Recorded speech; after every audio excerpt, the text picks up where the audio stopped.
Good evening and welcome to our news programme. It's just past 6 o'clock and it's Saturday the 9th of April. And in the news this week, today has seen the naming of the new inshore lifeboat for Weymouth. Weymouth RNLI's new Atlantic class lifeboat has been officially named B917 Jack and Phil Clear today, and the ceremony took place just by Weymouth Pavilion. The Atlantic 85 inshore lifeboat arrived in the town last April to replace the Relief Atlantic 75 that had been covering Weymouth. The RNLI said that married couple Phil and Jack Clear were extraordinary benefactors who funded two D-class lifeboats for Swanage and an Atlantic 75 lifeboat for Weymouth, plus an additional Relief D-class lifeboat. Phil and Jack concentrated their funding efforts towards the Weymouth and Swanage lifeboat stations and took much pride in visiting them. Jack sadly passed away in 2000, but Phil continues supporting the RNLI and, in honour of her late husband, named the Swanage inshore lifeboat Jack Clear. So thank you to that family and the amazing support they have given to the RNLI, both in Swanage and Weymouth. And from today, a new named inshore lifeboat for Weymouth. Staying with Weymouth, nominations are now open for Weymouth Mayor's Community Awards. Do you know an unsung local hero who you would like to nominate? You can nominate volunteers from your community who deserve a big shout out for the selfless work they do for others in Weymouth. To nominate a volunteer from your community to be recognised by the Mayor's Community Awards, you need to get in touch with your local councillor by the closing date, which is the 30th of April. And you provide details to your local councillor of who you would like to nominate. If you don't know who your local councillor is, pop along to the Weymouth Town Council website and look for the section on councillors, and you'll find out who your councillor is and how to contact them. The lucky recipients will be announced at a meeting of Weymouth Town Council's full council on Wednesday the 11th of May, and the outgoing mayor will then present the awards at the Mayor's Community Picnic on Sunday the 15th of May. So if there's somebody within your community that you'd like to nominate, get in touch with your local councillor, put their name forward and see if they are successful in getting a Mayor's Community Award. I'm sure many of you will have visited over the years the Tenpin Bowling Alley in Weymouth, which sadly closed quite a while ago now. Well, as part of the proposals for redevelopment of the former Weymouth Bowl site in St Nicholas Street, an archaeological dig is due to take place later this month. Dorset Council acquired the leasehold interest in the former Weymouth Bowl site back in January this year, and has commissioned archaeological specialist Context One Heritage and Archaeology to carry out an archaeological investigation on the site ahead of the redevelopment. The same company was used last year to carry out a similar archaeological investigation at the old Council North Quay site. Context One has studied historical maps of the area and where the services now run, and has recommended two 10-metre long trenches to be dug in the areas most likely to reveal archaeological remains. Richard McConnell from Context One said, "We have carried out a desk-based assessment of the site and we know it is within the historic medieval core of Melcombe Regis, which has seen several episodes of recent development over many years. We are expecting to encounter foundation remains of buildings similar to those at North Quay, unless they've been completely removed as part of the MFA Bowl development when it was made. If we do find any remains, they are likely to be a mixture of remains from various dates, perhaps extending back to the medieval period. To ensure members of the public can see what is found as the dig progresses, Context One and Dorset Council will post photos of the work on social media throughout the duration of the dig. Work is due to start on site on Monday the 25th of April and is due to take 2 to 3 weeks. During this time, the car park operated by Euro Car Parks will be closed, and permit holders of this car park are being contacted directly about alternative arrangements." So some exciting things to look out for there. I wonder what they will find when they do those digs on the Weymouth Bowls site. I shall be watching with interest. I'm one of those fans of the old programme Time Team that did similar digs, and it's always interesting to see when they lift the earth and they go down just a few inches what they start to find. So I will be watching that with interest. I'll see if I can actually visit the site and get some video to share with you. Moving on, Dorset Wildlife Trust have launched a new barn owl webcam. The barn owl webcam is at the Lawton Meadows Nature Reserve near Weymouth, and it's now live on the Dorset Wildlife Trust website, giving wildlife lovers in Dorset and around the world the opportunity to tune in live at any time of day or night to follow the progress of a pair of resident barn owls who are nesting and raising their chicks on the site. This year, viewers are able to watch the owls in colour and with a much higher definition camera thanks to the new upgraded webcam which was installed in the nesting box at the beginning of the season. Well, that's exciting. Staying with Dorset Wildlife Trust, a host of family-friendly wildlife events and activities are on offer by Dorset Wildlife Trust visitor centres over the Easter holidays. Easter events range from a family pond dipping day on Brownsea Island and a birdwatching walk at Lawton Meadows to marine-themed Easter egg case hunts, as well as the opportunity to explore the amazing underwater world of the Fleet Lagoon and seashore on a seashore safari. Locally, the Easter egg case hunts will take place on Monday the 18th of April at the Chesil Beach Centre. Children will be searching for shark and ray egg cases on the beach with a chocolatey reward for their discoveries.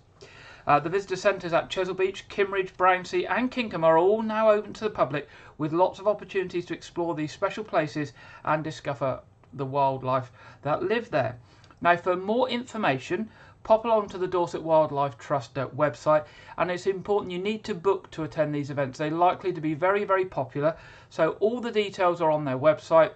Please do book, but please do go and see what's happening, particularly those people that live in Weymouth and Portland, obviously with the Chesil Beach Centre right on our doorstep. And the website is dorsetwildlifetrust.org.uk. Very easy, dorsetwildlifetrust.org.uk. No dashes, gaps or anything in that. Exciting times there over Easter with Dorset Wildlife Trust. Now turning to Dorset Police. Dorset Police are appealing for help with a public order incident in Weymouth. At around 3:25 a.m. on Sunday the 27th of March, an altercation occurred between a man and a woman in Great George Street, Weymouth. It is reported that the man was verbally abusive to the woman, threw her belongings from a car and made threats to kill her. The woman ran away to seek help. A mobile phone was damaged in the incident and a handbag and rucksack were stolen. The man and woman were known to each other, but Dorset Police are looking for people who may have been in the area and may have seen something. They do know that there were quite a number of people in Great George Street at the time of the incident who witnessed it, and they're appealing for any of those to get in contact and share any information that they may have. Now, to get in touch with Dorset Police, it's the usual contact numbers. It's 101 by telephone, or if you wish to contact them and give information anonymously, you can do this through the Crime Stoppers charity by calling free phone 0800 555 111. That's 0800 555 111. Now turning to Dorset and Wiltshire Fire and Rescue. This week they've told us that more people in Dorset and Wiltshire die in fires in the home caused by cigarette and smoking products than any other cause. Dorset and Wiltshire Fire and Rescue Service has seen 11 fire deaths caused by accidental fires in the home resulting from smokers' materials in the last 5 years, which was half of all fire fatalities across the service area. Now, the important thing with this is something that hopefully with good care and attention can be stopped, and stop 11 deaths over 5 years. So what they're suggesting is not smoking while tired, using the proper and secure ashtray and stubbing cigarettes out properly can greatly reduce the risk of an accidental fire starting. And as part of the National Fire Kills campaign, the service is now reminding smokers to put it out and put it right out whenever they light up. Now, there's some simple steps that you can take to help prevent fire in the home from smoking materials. So never smoke in bed, never smoke when under the influence of drugs or alcohol, put it out and put it right out, which is obviously the core message of this campaign. Fit a smoke alarm and test it at least monthly. Never leave lit cigarettes, cigars or pipes unattended. Use a proper heavy ashtray, and I guess looking with the health impact as well, make an attempt to quit smoking. So that's the message from Dorset and Wiltshire Fire and Rescue. Now, the coroner for Dorset is appealing for help and appealing for information on people who lived locally in Weymouth and Dorchester this week. They're looking for anybody who may know relatives of Huguette Tanner, that's Huguette, I think I probably said that right, who was 64 years old and died at her home in Staverdale Road, Weymouth, on Thursday the 31st of March 2022. As usual with these things, the death is not suspicious, there's no police investigation. The coroner is just trying to make contact with next of kin or family members. So that's Huguette Tanner, who was 64-year-old, died at a home in Staverdale Road. And the other one is Graham Ferguson, who was 83 years old and died at his home address in Main Gardens, Dorchester, on Monday the 4th of April. Again, neither of those deaths are suspicious, just looking to make contact with next of kin so official things can be done. Now, if you know anything about the next of kin of either of those people or family members who may know who the next of kin are, then do please contact the Dorset Coroner's Office on 01202 123 900. That's 01202 123 900. Now, Dorset Council and Litter Free Dorset will once again be encouraging residents and visitors to celebrate Dorset's roadside verges as havens for biodiversity and wildlife with the Love Your Verge campaign. Remember, they did this campaign last year. Love Your Verge is a countrywide collaboration between the Council's Coast and Green Space Service and Litter Free Dorset. It aims to raise awareness about the Council's work to increase and maintain biodiversity in verges as part of the response to the climate and ecological emergency. By increasing awareness about the importance of Dorset's thriving verges, the campaign also aims to deter people from littering the roadsides. Changes to verge management in Dorset include an increase in cut and collect mowing, a technique which helps to reduce the soil fertility over time, which creates a better environment for wildflowers. The council also has reduced verge cutting throughout the rural road network to once instead of twice per year in areas where it is safe to do it. This allows more flowers to complete their life cycles before being cut. Verges which already have high biodiversity value, known as conservation verges, are managed to ensure biodiversity can continue to thrive each year. Verges are increasingly known as an important area for wildlife, and the work of Dorset has caught the attention of the national media. The Wildlife Trust already recognise a number of verges in Dorset as sites of nature conservation interest, a designation which is given to sites that have a substantive nature conservation and geological value. And the council do aim over time to establish even more sites of nature conservation interest as part of its work to address the ecological emergency. Now, going back to Dorset Police this time, not about crime this time, but about a change in legislation. And Dorset Police is welcoming new legislation that makes it harder for people to buy dangerous weapons and become in knife crime. Changes to legislation brought about by the Offensive Weapons Act 2019 mean that from Wednesday the 6th of April, that's Wednesday just gone, it will be harder for young people to buy weapons, both at point of sale and for delivery. Retailers and couriers will now be legally obliged to do more to ensure knives, corrosives and other offensive weapons are not sold or delivered to anyone under the age of 18.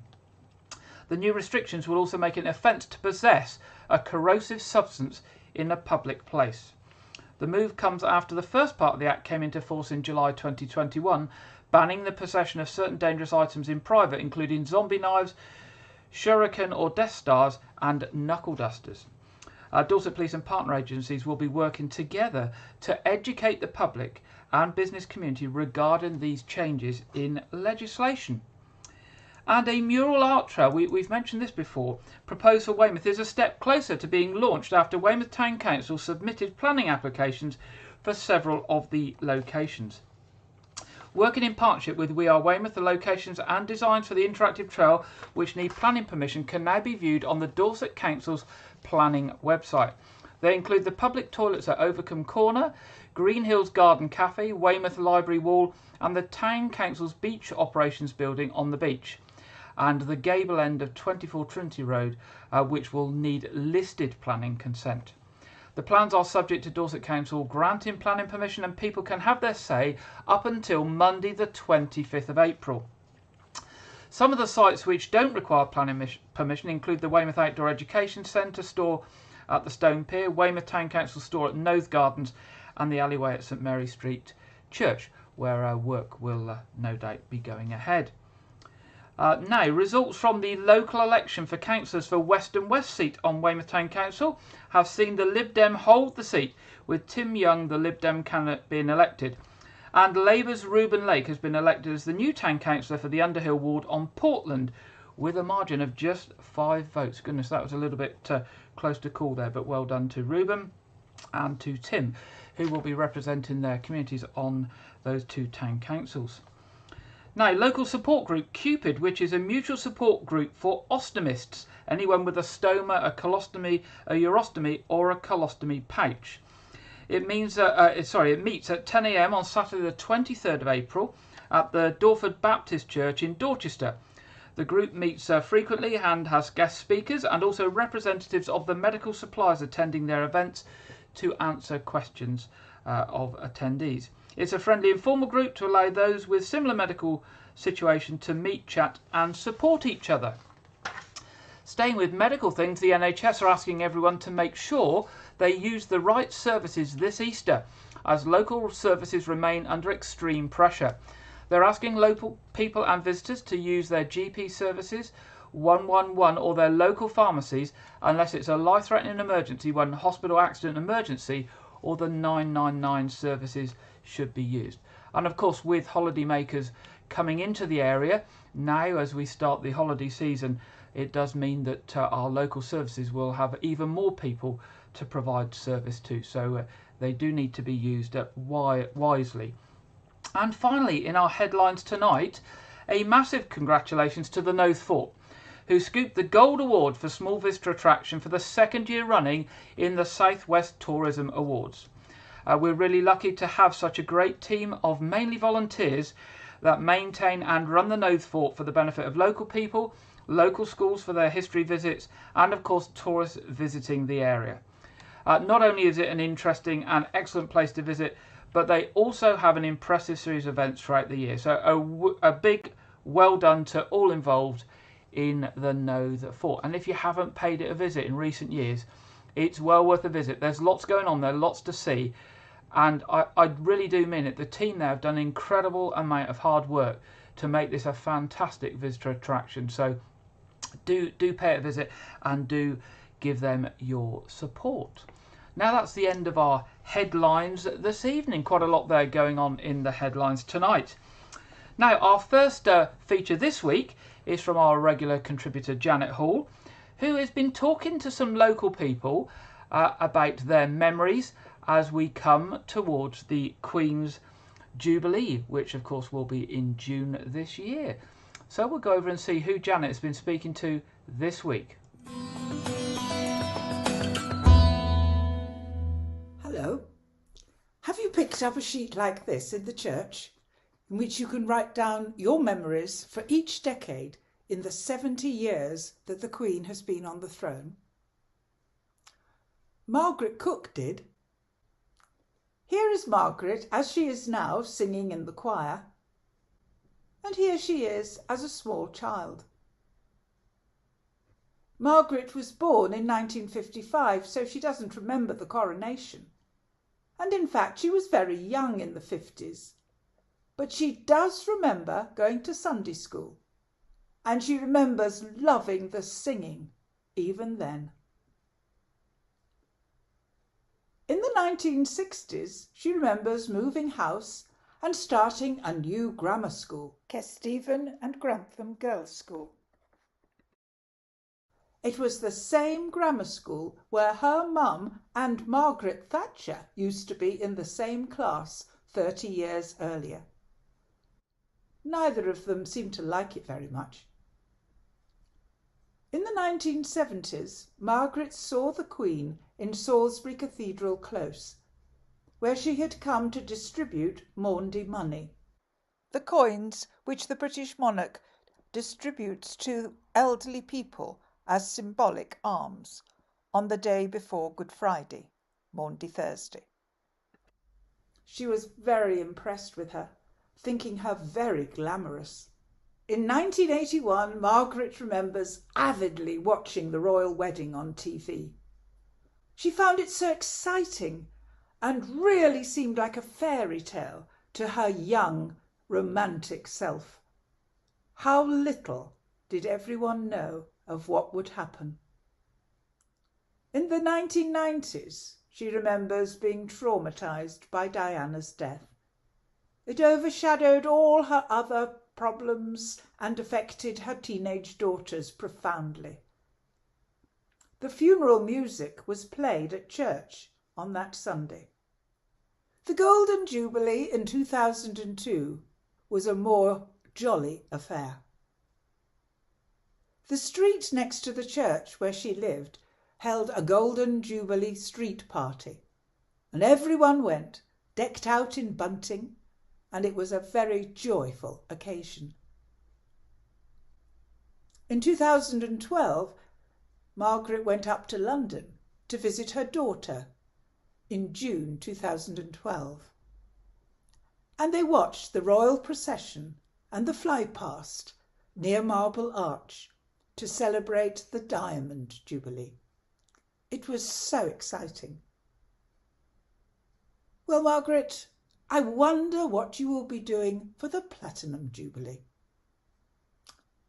Maybe you'll come up to All Saints Church, where we're going to have a fun family day. You'll be able to find out more about that quite soon. And now, what about the rest of you? Have you filled out a form of memories yet? Or would you like me to come and interview you?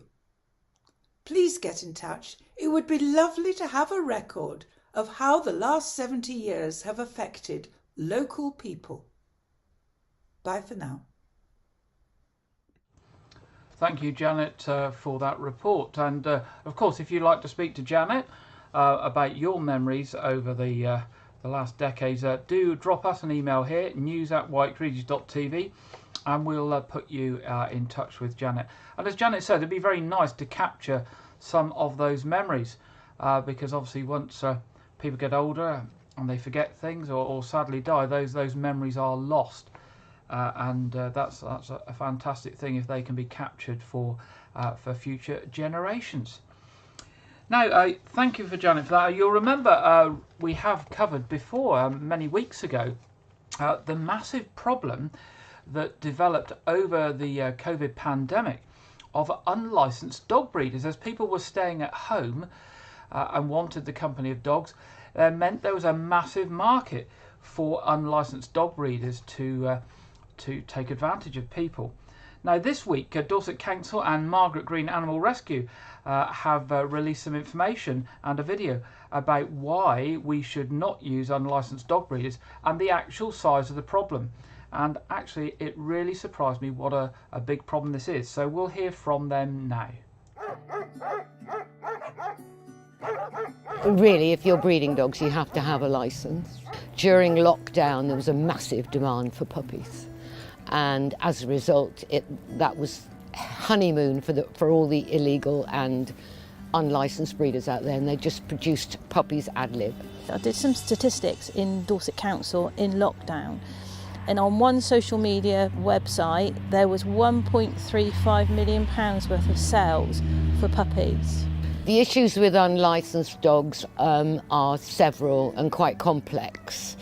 They have no care in which dog they breed with which dog. It's all about the profit. You've got so many genetic, veterinary, medical issues that are passed on to puppies. It just breaks our heart when you see brachy breeds come in. So yeah, French bulldogs, pugs, bulldogs, and they just can't breathe. I mean, this dog, for instance, is an example of illegal and bad breeding. He is born deaf. He has compromised eyesight, because his parents would have had either or both of those things. Also, welfare-wise, every bit of white on this dog was yellow from lying in very unsanitary conditions. And these are the things that we don't want to happen. We don't want to have unlicensed, ill puppies within the Dorset Council. So the local authority would licence the breeder to make sure that all the checks, all the health checks are carried out, the dogs are suitably microchipped, they're kept and bred properly. And on the very first inspection on a breeder's licence, we have to take a veterinarian with us to ensure that the public, when they buy a puppy, they buy a healthy puppy, a puppy that's been vaccinated, a puppy that's been treated for worms, it's been microchipped, it's had good socialisation. Anybody buying from a licensed breeder would know they've gone through stringent checks. It's really important to know where your puppies come from, that you've done everything correctly. I'm very proud of the qualification that I have.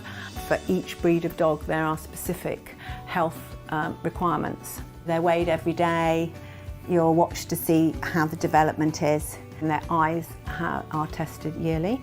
I know that a prospective new puppy owner will have the confidence when they take that puppy at 8 weeks that it has, had all the love and care that it needs. It's had its worming, the mum has been wormed, and that they're kept in a safe, warm environment where they'll be nurtured and at each stage monitored closely so they develop in the best way.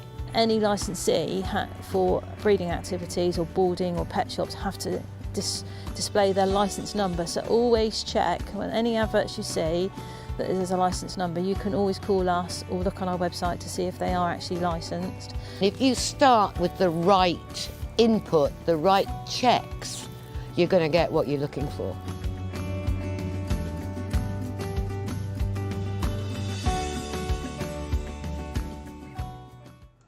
Well, thank you to Jill and Michelle and colleagues for sharing those issues with us. And the thing that really shocked me was the size of the problem. Just looking at the number of dogs that were actually advertised on just one social media website, well over £1 million worth.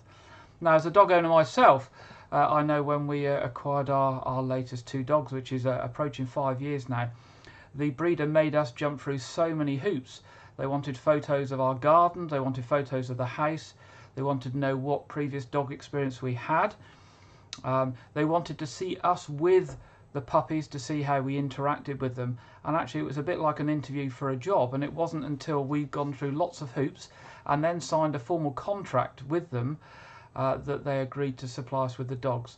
And that's the sort of thing that proper dog breeders do, and as you said, they should have a license number which you can check on the Dorset Council website, and don't be frightened to check up on people and to contact Dorset Council to ask if you're not sure.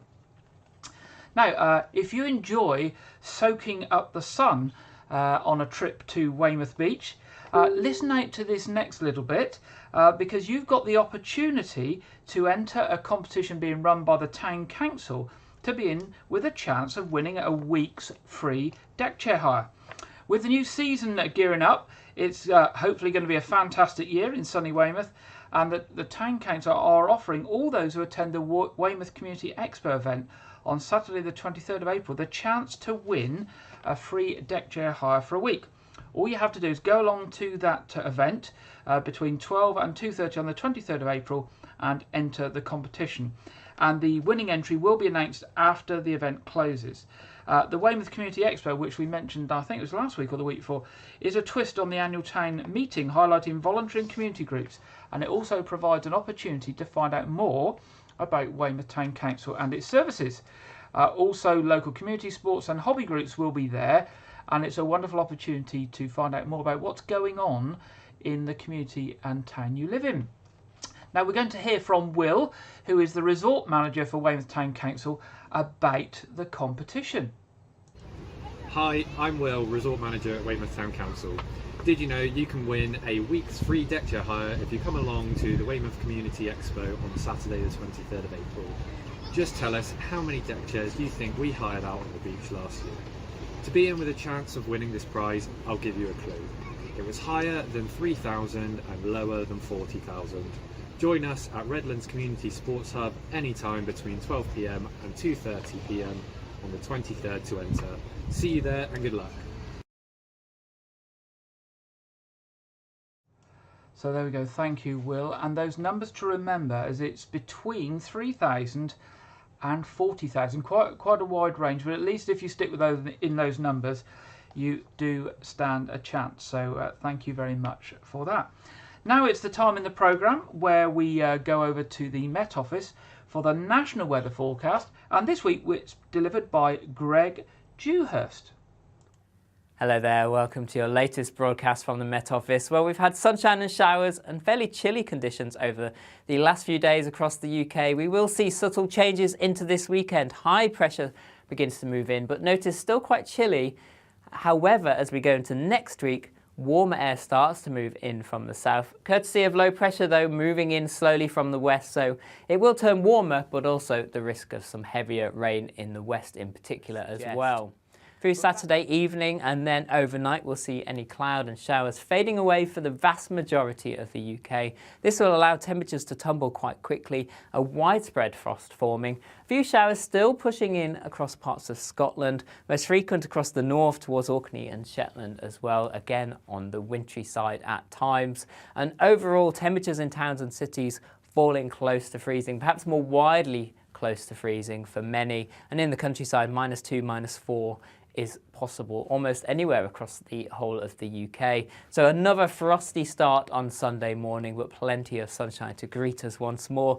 That frost quickly melting away, and then we're looking at a fine day for many, light winds for all. Still some showers across the far northeast of the UK, but later on in the day we'll see some thicker cloud moving into the west, so the sunshine turning hazy here.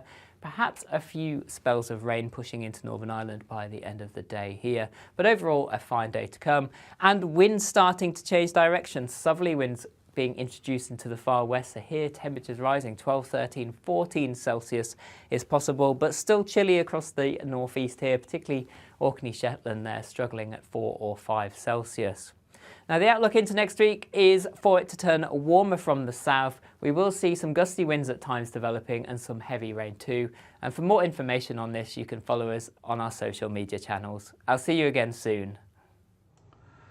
Thank you very much, Greg, for the national weather forecast. And looking at the local weather, you can see it basically follows what Greg's just told us in the national picture, which is it is going to get warmer during this week.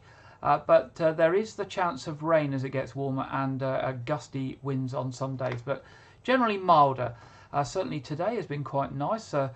Certainly parts of today, the sun's been out and it's been sort of a good day for drying, washing and that sort of stuff. So let's hope that that continues in the week ahead. Now we're on to the traffic and travel. Now this is something certainly worth listening to if you live in White Regis or you live in Portland, because there are some major disruptions coming up this week. So most significantly, there's going to be nighttime complete closure of part of Portland Road between Ford's Corner and Dumbarton Road on the 11th and 12th. That's Monday and Tuesday. The road will be completely shut between midnight and 6 AM with a diversion in place through Rylands Lane, Doncaster Road and Derwent Road. Then what's going to happen is there's going to be staged closures going further on through the Portland Road and onto the Portland Beach Road. So on the 13th of April, the plan is that there will be a closure, or there will be restricted traffic with traffic lights from 9 PM to 6 AM from the junction with Dumbarton Road to Ferry Bridge. Then on the 14th of April, again the same, 9 PM to 6 AM, there'll be traffic lights in operation between Ferry Bridge and Billy Winters. And then as the week goes on, other sections across the Portland Beach Road will close. And the works will continue overnight right into the Easter weekend.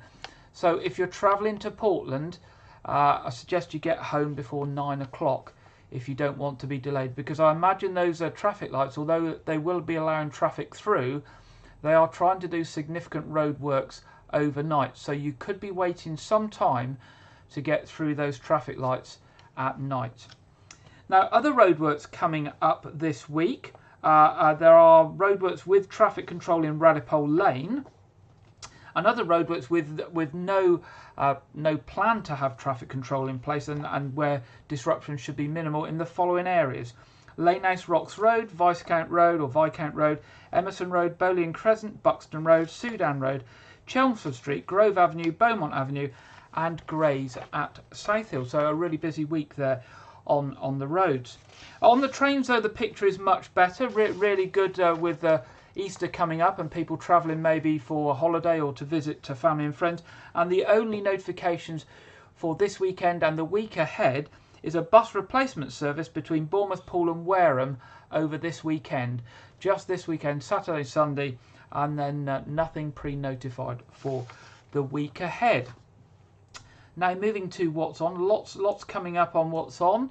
Obviously Easter break upon us now.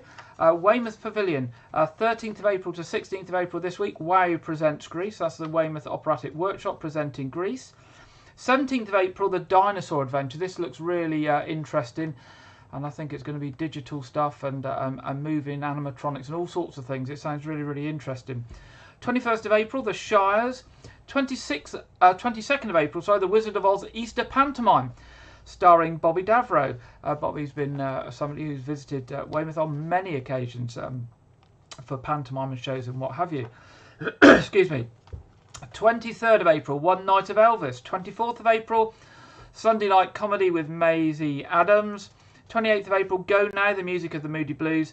And on the 1st of May, Coldplay, who are the world's leading Coldplay tribute band. If you're interested in any of those, pop along to the Weymouth Pavilion website at weymouthpavilion.com or give the box office a call on 01305 783 225. Now, Knowth Fort, we mentioned the Knowth Fort in the headlines. They're well into their Easter egg hunts and Easter activities. They're running right the way through to the 16th of April, so do have a look on their website.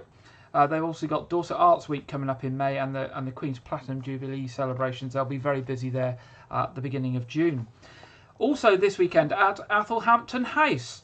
Come and immerse yourself in the sights, sounds and smells of Tudor England. It's the middle of Lent and meat, dairy and eggs are forbidden to almost all Tudors.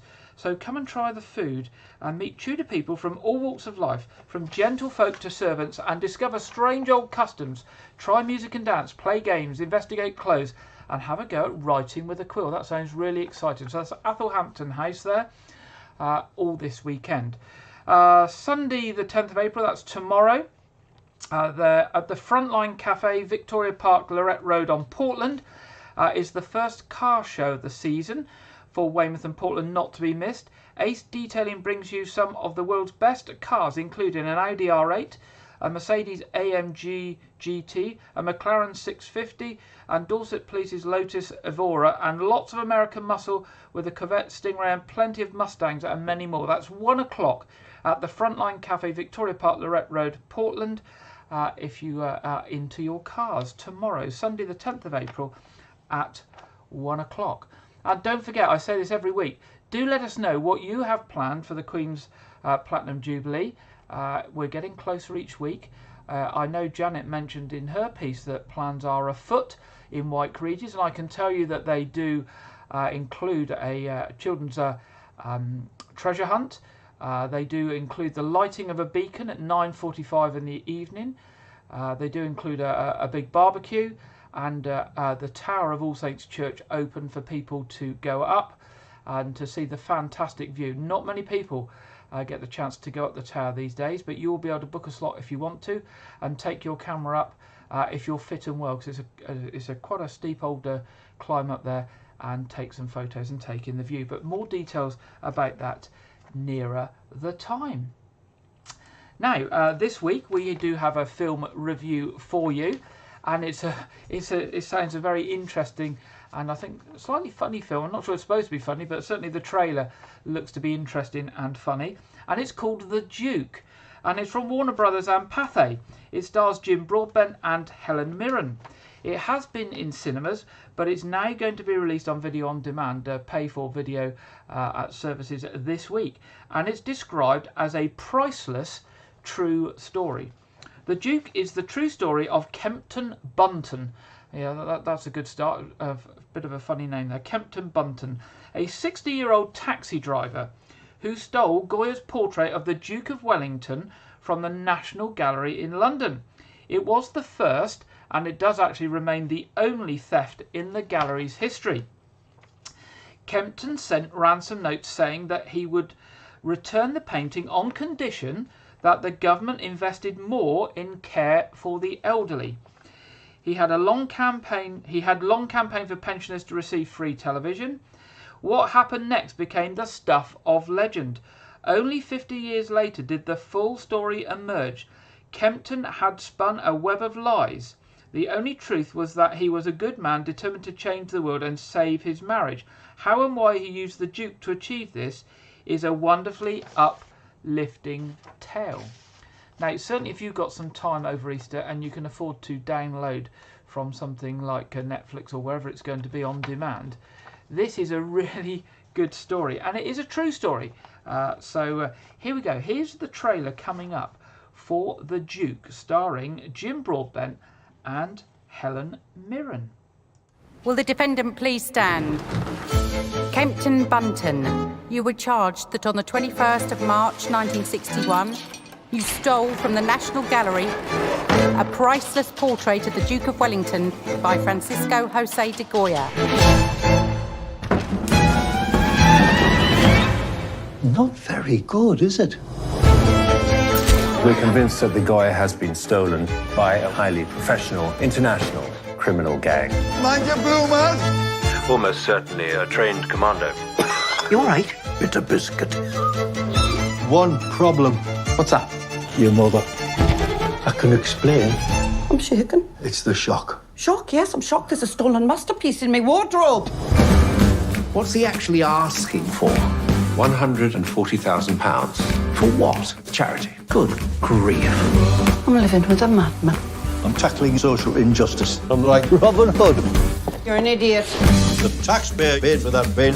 They could have given thousands to war widows and pensioners. It's for the greater good of mankind. Mankind? What about your own kind? How long will you get? I don't know. 10 years. You could have told me. We could have dealt with it together. You married young. I had to marry. I had to marry. It was love. He is not a thief. He borrowed your Goya to do a bit of good in this world.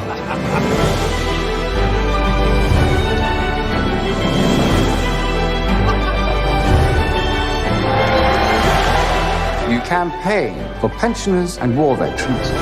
Every time someone gets cut off from the rest of us, this country becomes a foot shorter.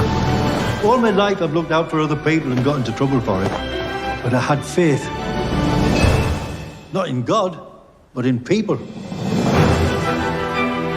How do you plead? Not guilty. Yes! For those unfamiliar with court proceedings, that was the plea, not the verdict.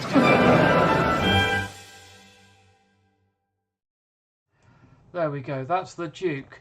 The true story of Kempton Bunton, who stole a painting in a sort of a modern-day Robin Hood, trying to get the government to give more money to pensioners. Looks to be good fun, that one, and something to watch at home over Easter if you're looking for something to sit down and watch as a family. And Jim Broadbent and Helen Mirren are really good actors, and looking at the trailer, Jim does an absolutely fantastic job of playing the part of Kempton. Now we're at the end of yet another weekly news programme. It goes so quickly, but we will be back here next week at 6 o'clock.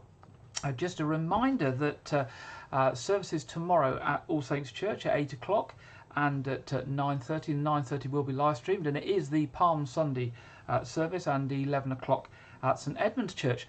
Tonight, in a short while, will be our Saturday night quiz. Again, I will be back live with you this week. Last week was a recorded quiz because we had a live quiz in White Regis in the Memorial Hall that I was doing. So I was in two places at the same time, live in the hall and pre-record online. But tonight I will be live, I promise. And also to remind you that the April edition of A Year in Gardening with Clive Gray went out for the first time on Friday night at 7, and it is repeated Sunday at 4 p.m. And if you've missed either of those broadcasts, it is available, of course, on YouTube and Facebook to download and watch at any time. Now, do send in any of your news or events to us during the week at news@whiteregis.tv. And other than that, have a good week. Enjoy the Easter holidays if you're having a break, certainly for the younger members who are having a break from school, and if you're doing family things. And I look forward to being with you next Saturday at 6 p.m. Have a good week, and I'll see you soon. Good night.